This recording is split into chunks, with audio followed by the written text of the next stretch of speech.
45 වෙනි ප්‍රශ්නේ.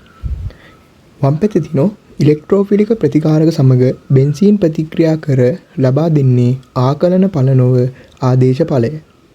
ඒ වගේම දකුණු පැත්තේ තියෙනවා බෙන්සීන් සහ ඉලෙක්ට්‍රෝෆයිලයේ අතර ප්‍රතික්‍රියාවෙන් සෑදෙන කාබෝකැටයන අතර මිදිය එහි ධනාරෝපණයේ විස්ථානගත වීම නිසා ස්ථායී වේය. හරි අපි දැන් බලමු. එතකොට මුලින්ම බලමු මේ ඉලෙක්ට්‍රෝෆිලික නියුක්ලියෝෆිලික කියන්නේ මොකක්ද කියලා.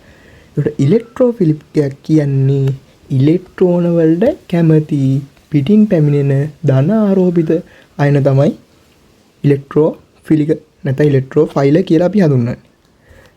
නියුක්ලියෝෆිලික නැත්නම් නියුක්ලියෝෆයිල කියලා අපි කියන්නේ ඉලෙක්ට්‍රෝන පිට කිරීමට කැමති ඍණ ආරෝපිත අයන තමයි ඉලෙක්ට්‍රෝෆයිල කියලා අපි හඳුන්වන්නේ. එතකොට අපි හිතමු පිටින් H+ වගේ එකක් ආවා කියලා. ආයක ඉලෙක්ට්‍රෝෆයිලයක්. පිටින් OH- එකක් වගේ ආවා කියලා හිතන්නකො. ඒක නියුක්ලියෝෆයිල. හරි. ඔන්න එතකොට ඒ කතාව හරි. ඊට පස්සේ ගත්තොත් දැන් මේ කියලා තියෙන්නේ ඉලෙක්ට්‍රෝෆිලික ප්‍රතිකාරක සමග බෙන්සීන් ප්‍රතික්‍රියා කර. ඔන්න අපි දන්නවා බෙන්සීන් වල ලාක්ෂණික යාන්ත්‍රණය මොකද්ද? ඉලෙක්ට්‍රෝෆිලික ආදේශ. එතකොට ඒකේ වෙන්නේ කොහොමද? බෙන්සීන් කියන්නේ මොකද්ද? ස්ථායී ව්‍යුහයක්. බෙන්සීන් කියන්නේ ගොඩක් ස්ථායී ව්‍යුහයක් කාබන් 6 තියෙන. ඒකේ පයි බන්ධන වලාව නිසා තමයි මෙන්න මේ ස්ථායීතාවය කියන එක රැඳිලා තියෙන්නේ. මොකද ඒක සම්ප්‍රයුක්ත මුහුමක් තියෙනවා. මේ පයි බන්ධන ටික මෙතනට විස්තර කරලා ඒකින්ද මේකේ පයි බන්ධන වලාවක් තියෙනවා. අන්න ඒකින්ද ඒකේ ස්ථායීතාවය ගොඩක් වැඩි බෙන්සීන් වල.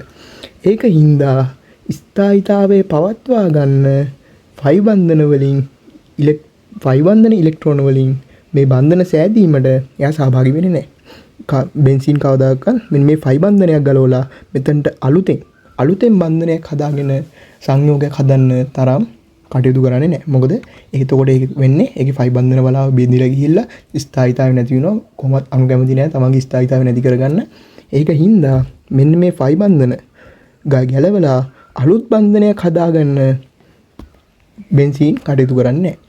ඒකින්ද මොකද කරන්නේ බෙන්සීන් හැමතිස්සෙම තමන් ගාව තියෙන මෙන්න මේ H පරමාණුවක් ගලවලා අන්න ඒකට පිටින් එන අලුත් පරමාණුව බඳ ගන්න එක තමයි කරන්නේ. ඒකින්ද මේක වෙන්නේ පිටින් එන අලුත් පරමාණුවක් එන්නේ අනිවාර්යෙන් මේ ෆයි බන්ධනය ගත්තොත් ෆයි බන්ධනයේ තියෙන ඉලෙක්ට්‍රෝන පිටතට දෙන්න හින්දා පිටින් එන්න ඕනේ අනිවාර්යෙන් මොන ආරෝපණයක්ද? ධන ආරෝපණයක්.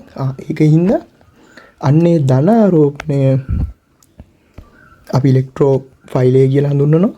ඔන්න ඕකේ බෙන්සීන් වල ලාක්ෂණික යාන්ත්‍රණ වර්ගය ගත්තොත් එතකොට එන්නේ ඉලෙක්ට්‍රෝෆිලික ආදේශ.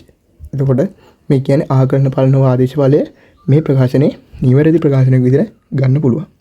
ඊට පස්සේ කියලා දිනවා බෙන්සීන් සහ ඉලෙක්ට්‍රෝෆයිලය අතර ප්‍රතික්‍රියාවෙන් සෑදෙන කාබෝකැටයන් අතර මැදියේ ධන ආරෝපණයේ විස්ථානගත වීම නිසා ස්ථායී වේ. අපි දන්නවා මේ ප්‍රකාශනය ගත්තොත් මෙන්න මෙහෙම තමයි ඔය යාන්ත්‍රණයේ මැද පියවරකදී හැදෙන ව්‍යුහය. ඊට පස්සේ මොකද කරන්නේ? මෙන්න මේ ධන ආරෝපණය මෙහෙම ෆයි බන්ධන වලින් විස්ථානගත කළා. මෙන්න මේ සංප්‍රයුක්ත ව්‍යුහයේ ස්ථායීතාවය බෙන්සීන් පවත්වා ගන්නවා. එතකොට මේ ප්‍රකාශනෙත් හරි. හැබැයි බලන්න මෙන්න මේ බෙන්සීන් ඉලෙක්ට්‍රෝෆයිල එක ආකලන ඵලනව ආදේශ ඵල ලබා දෙන්නේ මෙන්න මේකේ ස්ථායීතාවය පවත්වා ගන්න ඕන හින්දා. තේරුණාද? එතකොට මේ ස්ථායීතාවය පවත්වා ගන්න ඕන හින්දා තමයි ආකලන නැතුව ආදේශ ඵල දෙන්නේ. හැබැයි මේකේ කියලා තියෙන්නේ මෙන්න මේකේ ප්‍රතික්‍රියාවෙන් ධනාරෝපණයේ විස්ථානගත වෙලා ස්ථායී වෙනවයි කියලා. එතකොට ඔයගොල්ලන්ට තේරෙනවා මේකේ ස්ථායී වීමක් ගැන කියන්නේ මේකේ බෙන්සීන් ස්ථායී හින්දා තමයි මෙන්න මේ ආකලන නැතුව ආදේශ ඵල ලබා දෙන්නේ. එතකොට මේ ප්‍රකාශන දෙකෙන් එකිනෙක පැහැදිලි වෙන්නේ නැහැ.